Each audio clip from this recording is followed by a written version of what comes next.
Our next presenter is from the great gun-free state of New York, Niger Innis.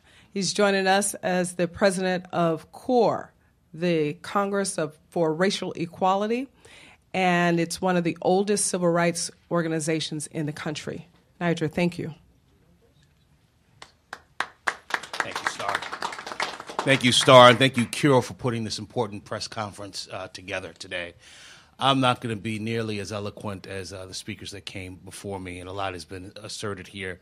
But let me just briefly say that gun control, for Black Americans, we know that gun control has ultimately been about people control.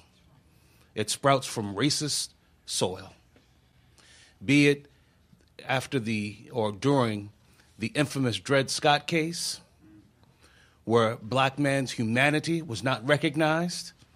And the beauty about some racists is that sometimes they're blatantly honest. And the racist Chief Justice, Taney, said, we cannot allow the law to recognize the humanity of this individual because he would be able to keep and bear arms. When a lot of Democratic-controlled segregationist governments after the Civil War attempted to deny Black men and women their freedom, they instituted Black codes, largely to deny the Second Amendment from newly freed slaves. And so today in our urban centers, innocent Black folk may not be the victims of the Klan or of white racism, but we are the victims of merciless criminals that are armed and don't give a darn about gun control laws. How dare you talk about taking away a constitutional right? The Second Amendment is not about guns.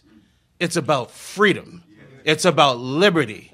And it's about full humanity of decent people.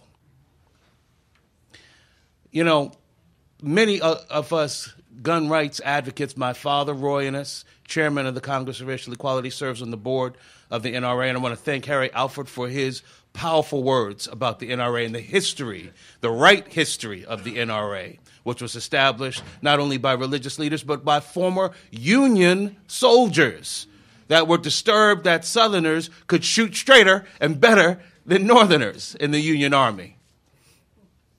But the reality is that, for me, it's a little bit more than just about the philosophies around the Second Amendment. It's very personal. You see, I lost two brothers to violence, one in 1968, one in 1982. They were murdered by criminals who didn't pay attention to gun laws. And they were murdered in communities, the South Bronx and in Harlem, in cities that had the strictest gun control laws.